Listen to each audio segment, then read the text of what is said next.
The lawyer's finger tapped the page like a gavel. "This is your signature, correct?" I stared at the bottom of the document, my name written in a smooth, practiced loop. My hands went cold. Tara crossed her legs, smirking as if she'd already divided up the inheritance in her mind. My throat tightened. That wasn't my signature, and she knew it. The room suddenly felt too small, too bright, but I didn't speak. Not yet. Grandma's voice whispered in my head. "Never argue when a thief is comfortable. Let them think you're slow. They reveal more." I'd learned that lesson at 12 years old, sitting at Grandma June's kitchen table while she sorted through estate documents.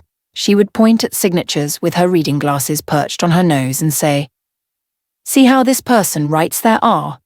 That's confidence. Now look at this one. Shaky. That's fear or dishonesty." Tara leaned forward, breaking my thoughts. Her voice dripped with fake sweetness. "Don't make this harder than it needs to be, Callie." Her voice was honeyed venom, but I forced my face neutral. "If you say so." The lawyer scribbled notes. Tara looked triumphant, like she'd already won some invisible battle between us. I let her think that. Grandma taught me that overconfident people make the biggest mistakes. My mind drifted back to my childhood. My name is Callie, and I was raised by Grandma June after Mum passed away when I was 8. Grandma was a retired estate clerk who treated legal documents like sacred artifacts. She taught me everything: how to read contracts, spot forgeries, understand the tiny details most people missed. Tara! She only showed up for birthdays and holidays, long enough to take pictures for social media and disappear again. She lived 3 states away and barely called Grandma except when she needed money. Back in the conference room, I watched the forged signature again. The loops were too round, too perfect. Grandma taught me that handwriting reveals personality, and Tara's writing always twitched when she lied, little hesitation marks that gave her away. I looked up at the lawyer. "Can I get a copy of the entire packet?" Tara stiffened. Tara's chair squeaked as she straightened. "Why do you need that?" Her voice cracked, just barely. Most people wouldn't have noticed, but I did. That tiny break told me everything. Bingo. "I just want to be clear," I said softly, keeping my voice calm and even. Grandma always told me, "Thieves panic when you ask for specifics. They prepared for anger, not questions." The lawyer agreed and printed a full packet. While the printer hummed, I watched Tara from the corner of my eye. Her face was tight, like she felt the rug under her shifting. Her fingers drummed against her purse. Another tell. She only did that when she was nervous. She thought she'd cornered me. She had no idea I'd been trained for this moment my whole life. Every summer with Grandma, every afternoon, spent learning how to read documents and spot inconsistencies. It was all leading to this. The lawyer handed me the papers. I thanked him and stood to leave. Tara followed me out, but I didn't look back. Let her worry. At work the next day, I walked into a meeting and froze. My supervisor, Mr. Harlan, held a manila envelope with my name on it. His expression was serious. "Callie, your sister emailed us. She said you're emotionally unfit for the department transition." My stomach dropped. Tara had struck again. Public humiliation, this time where it hurt most. I'd been working toward a promotion for 6 months, and she was trying to sabotage it. "I'm fine," I whispered, heat rising in my chest, my hands clenched at my sides. "Your sister said you're dealing with intense grief and hallucinations about your grandmother leaving you messages." I blinked. Hallucinations? She was trying to paint me as unstable, unreliable. The inheritance wasn't enough for her. She wanted to destroy my career too. "That's not true," I said, keeping my voice steady despite the rage building inside me. "My sister is involved in inheritance disputes with me. This is retaliation." Mr. Harlan cleared his throat and looked uncomfortable. "HR wants to meet with you immediately." In the HR office, the air felt like static. 2 representatives sat across from me, their faces professionally blank. "Can you explain your sister's concerns?" the woman asked. I sat still, calm, composed. Inside, my heart pounded, but I remembered Grandma's advice. Never let them see you rattled. My sister is motivated by inheritance disputes. She's attempting to discredit me. They exchanged looks, uncertain. Then I remembered Grandma's exact lesson. Keep documentation, always. You never know when you'll need proof. I slid a folder onto the table, my performance reviews, recommendation letters, and the promotion track emails I'd saved over the past year. Every positive evaluation, every completed project, every recognition. You'll see no instability here. My work speaks for itself. Their expressions changed as they flipped through the pages. The tension in the room shifted. This is very thorough, the man said. I believe in keeping records, I replied. The woman nodded slowly, then said something that made my blood run cold.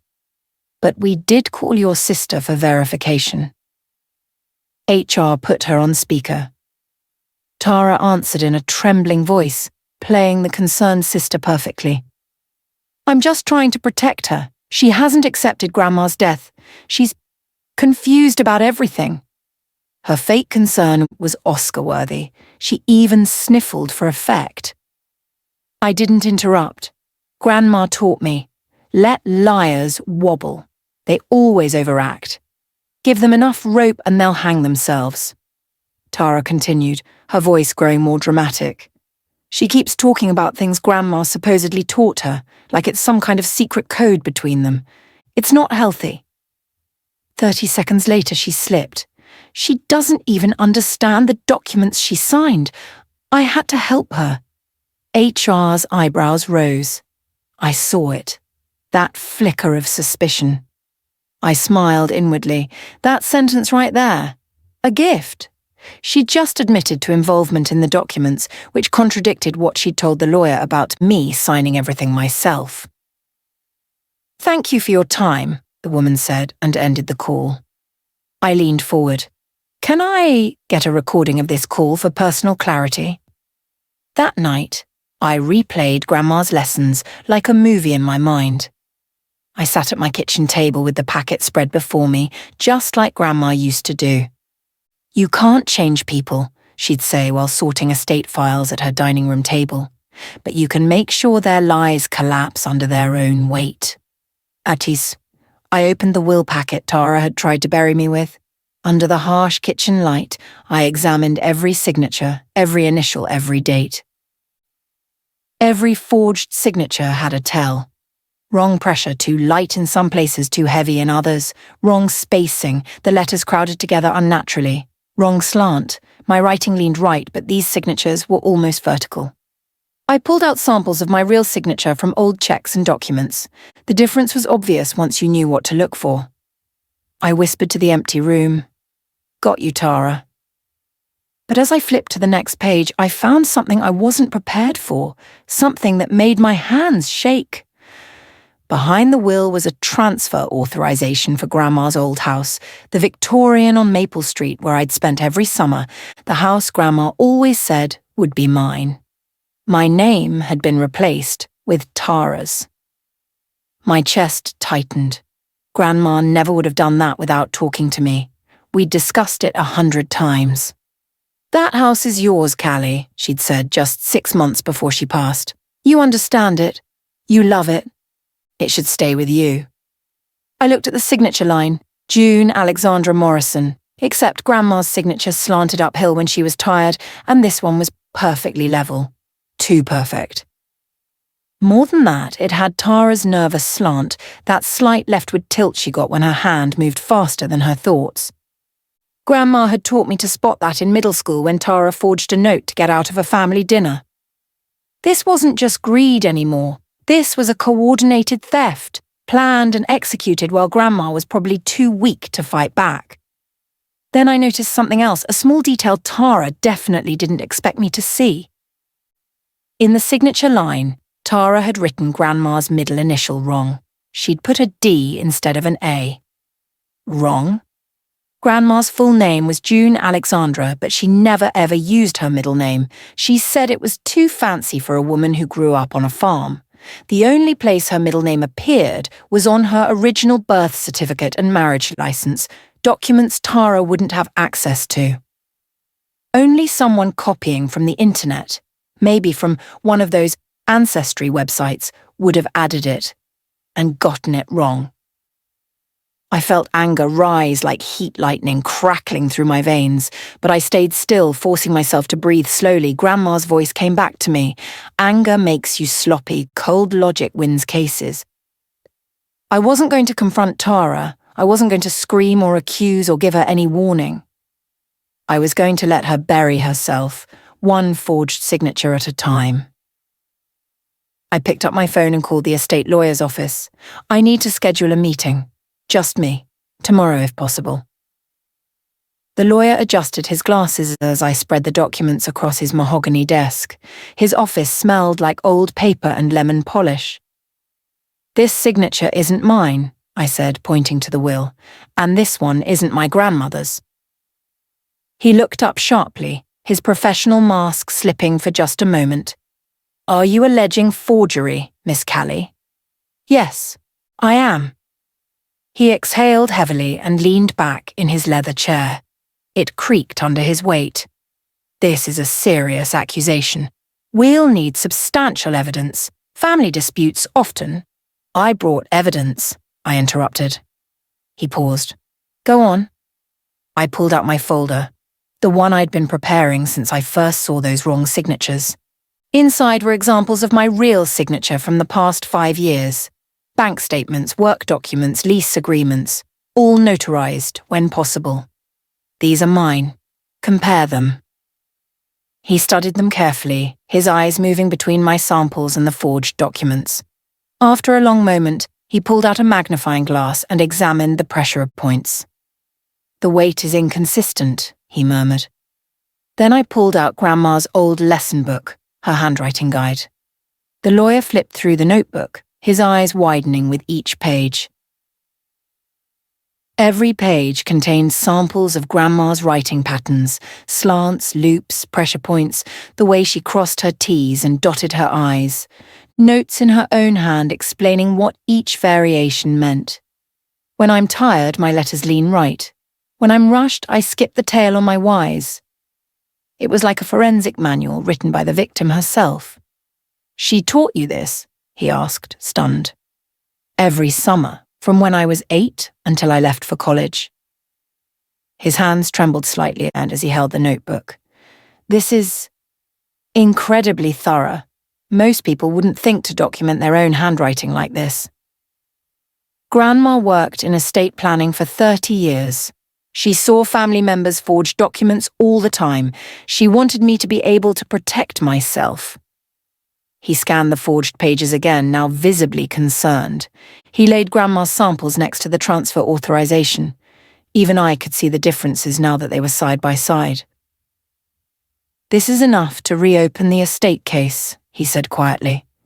Then his expression changed. "Miss Callie, I need to tell you something. Your sister submitted another document this morning." He pulled out a freshly filed claim. My mouth went dry as I read it. Tara was requesting early access to Grandma's investment accounts, nearly $40,000, to cover funeral costs that exceeded expectations. My jaw clenched. The funeral had been prepaid for 3 years. Grandma set it up herself, down to the flowers and music. She didn't want us to worry about money when we were grieving. "Can you stop this?" I asked, my voice tight. "Yes, I'll file an objection immediately. And by law, she must be notified that challenges have been raised." "Perfect. Let her panic.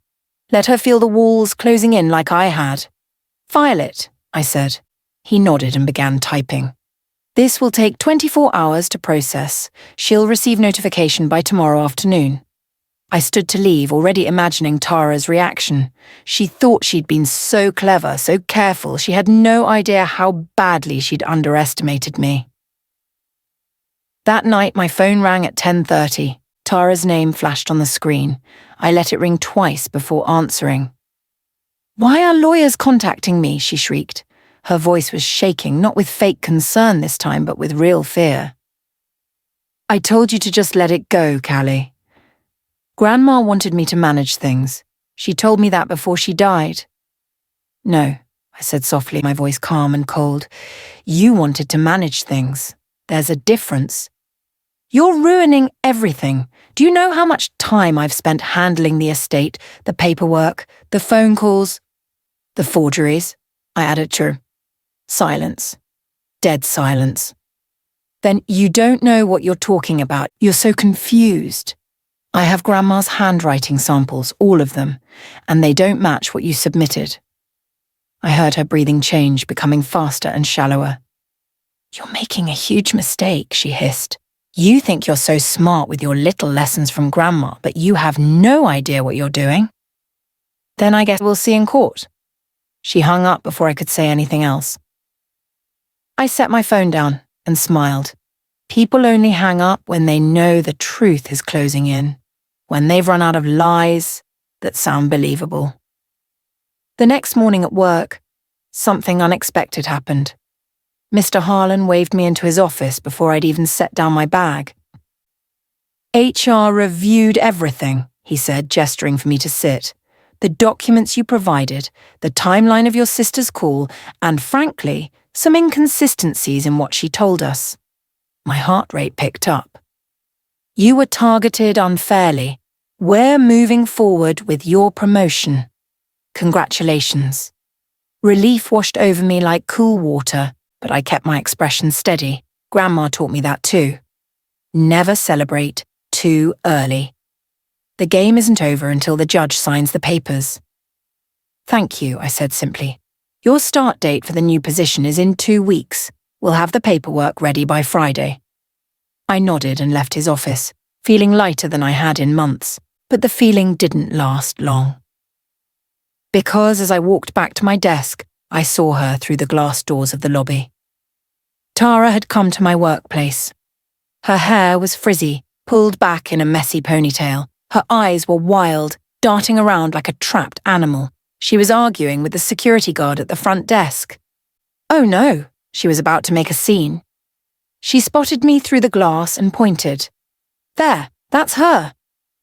The security guard tried to block her path, but she pushed past him, storming into the lobby. Everyone in the waiting area turned to stare. You think you can take everything from me? She shrieked, her voice echoing off the walls. Co-workers poked their heads out of offices. I stood frozen, my face burning with embarrassment. You lied to the lawyer, she screamed, jabbing her finger toward me. You forged those samples. You made everything up to steal what's mine. I didn't respond. Silence is stronger than shouting. Another lesson from Grandma. Let the person raving look unstable while you stay calm. Security grabbed her arms gently but firmly. Mum, you need to leave. This isn't over, Callie. You'll regret this. They escorted her out while she continued yelling. The whole office watched through the windows as she was led to the parking lot. My phone buzzed. The lawyer. We need you here tomorrow morning. Big development. Bring everything. I took a shaky breath and headed back to my desk, trying to ignore the stares. The next morning, I arrived at the lawyer's office at 8 sharp. He looked serious, but there was something else in his expression. Satisfaction. He slid printed emails across the table. We subpoenaed your sister's email records as part of the investigation. I picked them up, scanning quickly. My eyes widened. Tara had emailed the estate office 3 weeks ago pretending to be me. She'd used a fake email address, calliemorrison.estate@gmail.com, close to my real email, but not quite right. The double R in Morrison should have been 1 R in my actual address. My grandmother taught me to spot intentional misspellings, I murmured. She said forgers always make small mistakes because they're working from memory. The lawyer nodded. In the emails, your sister, posing as you, authorized early release of assets and transfer of the house deed. My hands shook as I read her words, written as if they were mine. She'd even tried to copy my writing style. Your case is ironclad now, he said, but there's one more thing. He pulled out another document. Her bank tried to verify a wire transfer. They called us to confirm. Tara had attempted to move funds, $15,000, from Grandma's account to her personal checking account. but the bank flagged it because the authorization signature didn't match their records. They have signature cards on file, the lawyer explained. Your grandmother's real signature from when she opened the account, it didn't match what your sister submitted. The universe was siding with Grandma, exposing Tara's lies one by one. Can we freeze everything? I asked. We already have. No money moves without court approval now. My heart thudded hard in my chest. Everything was coming together, every piece of evidence, every forged signature, every desperate lie Tara had told. It was all catching up to her. The estate hearing is scheduled for next Friday, he said. 9 a.m. Your sister is required to appear. If she doesn't, the judge will rule in your favour automatically. I nodded, my throat tight with emotion. This was really happening. Justice was actually within reach. Bring the handwriting notebook, he added, and anything else your grandmother left you, letters, notes, anything with her handwriting. I thought of the box in my closet, full of birthday cards and grocery lists and sticky notes Grandma had left around her house. I'd kept everything. The courtroom was quiet when I arrived. The wood-panelled walls seemed to absorb sound, making even whispers feel too loud. Oh, Tara entered 10 minutes later, her face pale and drawn. Dark circles shadowed her eyes. She wouldn't look at me, just stared straight ahead as she took her seat across the aisle. Good. Let her feel the weight of what she'd done. The judge entered, an older woman with silver hair and sharp eyes. She reviewed the documents in front of her, a frown deepening with each page she turned. Miss Tara, she said, finally looking up, the signatures on these documents are inconsistent with samples provided by your grandmother's bank, her doctor's office, and previous estate filings. Do you have an explanation? Tara stammered, her hands gripping the edge of the table. No, they're real. I watched Grandma sign them. Her voice cracked like thin ice over a frozen pond ready to break at any moment. You were present when she signed the will modification and property transfer, the judge asked. Yes, she was in the hospital. She wanted to make sure everything was handled. The lie came out smooth, rehearsed. She'd practiced this. The judge made a note.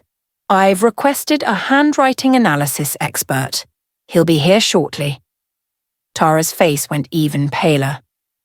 The handwriting analyst arrived 15 minutes later carrying a briefcase and a professional-looking folder. He was middle-aged, wearing glasses and a bow tie. He sat up at a side table, laying out Grandma's samples beside the forged documents under a bright lamp. Using a magnifying glass and some kind of measuring tool, he examined every signature. The courtroom was silent except for the scratch of his pen on his notepad. After 20 minutes, he approached the judge and presented his findings. The questioned signatures show clear signs of forgery, he stated, his voice clinical and precise. Incorrect line weights. The pressure is too uniform, suggesting slow, careful copying rather than natural writing.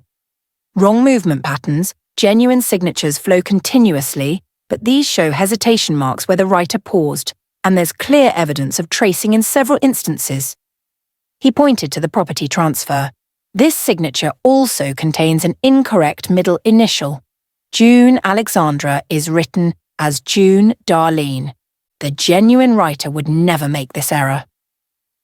Tara's face drained completely of colour. She looked like she might be sick. The judge studied the analyst's report. And the signatures attributed to Callie? Also forged. Different hand entirely. The judge turned to me. Miss Callie, do you have anything to add? I stood, my voice steady despite my pounding heart. My grandmother taught me how to read documents from the time I was 8 years old. She worked in estate planning for 30 years and saw families destroy each other over money. She believed that clarity and knowledge protect families from that kind of pain. I placed Grandma's handwriting notebook on the table, opening it to a page she'd marked with a ribbon. This is her real signature, written in her own hand with the date beside it. She trusted me to know the difference between her writing and someone else's. The judge picked up the notebook carefully, reading Grandma's notes. For a moment, something soft crossed her face. Maybe recognition of a woman who'd tried to protect her granddaughter even after death. "This is remarkable documentation," she said quietly. Tara suddenly stood up. "Wait." Her attorney tried to pull her back down, but she shook him off. "Callie made these samples. She faked the whole notebook. She's been planning this for years." Her voice was shrill with desperation. The courtroom gasped. Even her own lawyer looked shocked. The judge raised an eyebrow. "Miss Tara, this notebook is dated over 15 years ago. Are you suggesting your sister, as a child, forged an entire handwriting manual in anticipation of a future inheritance dispute?" Tara froze, her mouth open. The impossibility of her own lie crashed down on her. "The ink is aged," the analyst added. "The paper shows consistent wear and discoloration. This notebook is genuine and old." Tara's knees buckled slightly. Her attorney put a hand over his face, knowing the case was lost. "Furthermore," the judge continued, "the email evidence shows you impersonated your sister to the estate office. The bank records show you attempted unauthorized transfers, and now you've made false accusations in open court."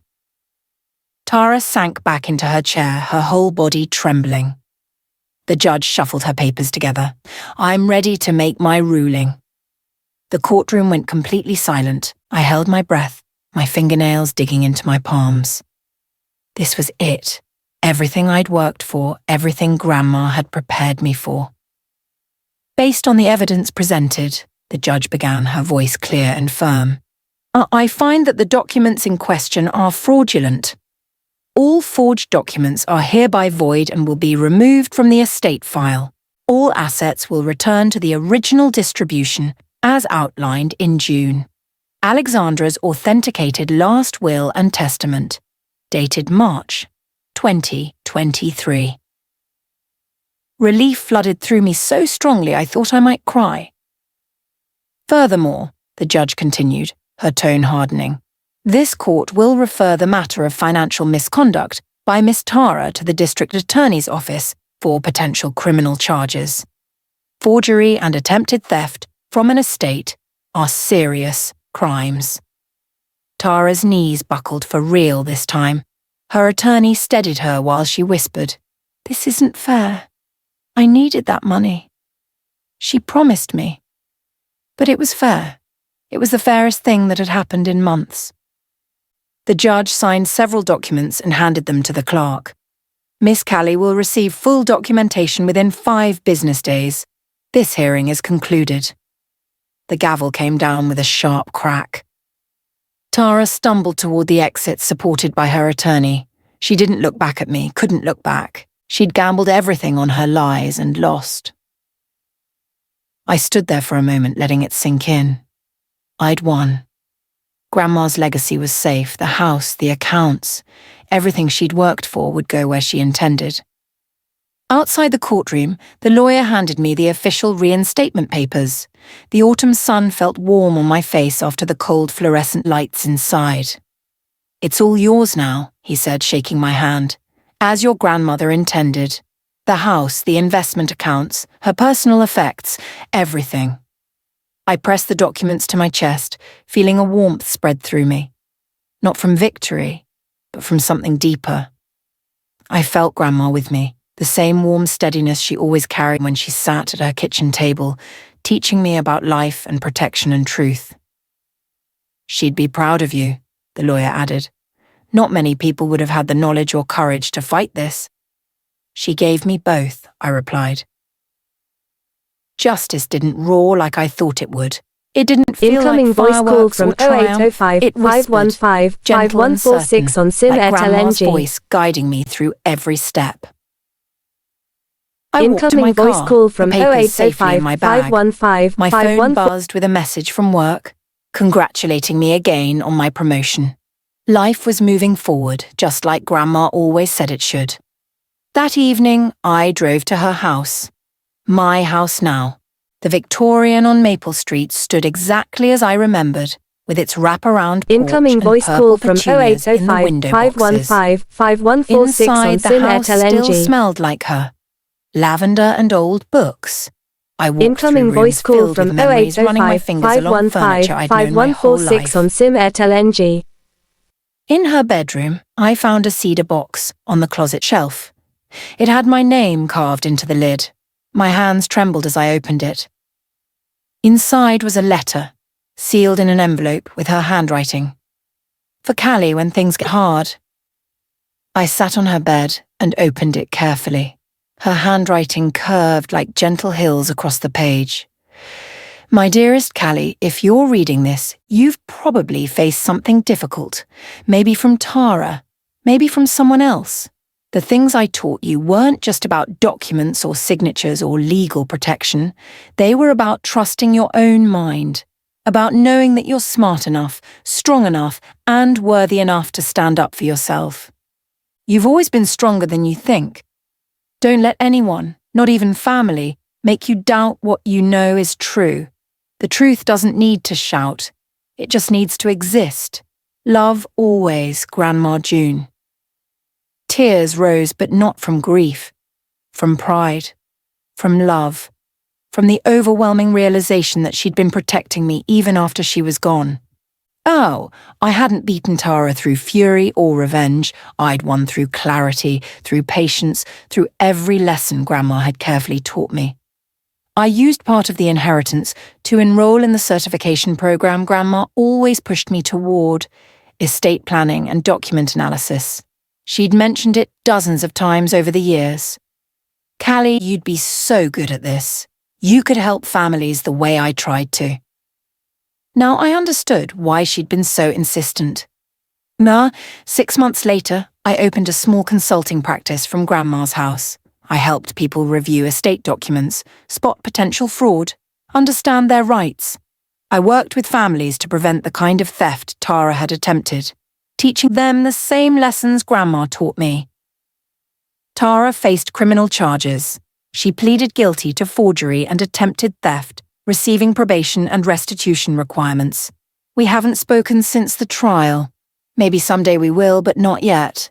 She has to live with what she did. Meanwhile, I built something real. I helped people protect themselves and their families. The house on Maple Street became a place where people came seeking truth and clarity. I finally understood Grandma's biggest lesson, the one she'd been teaching me all along. Strength isn't loud. Strength is steady. Every morning I walked through that Victorian house, past the purple petunias, and opened my office. I moved forward with purpose, my future bright, the past at peace behind me. And I never looked back.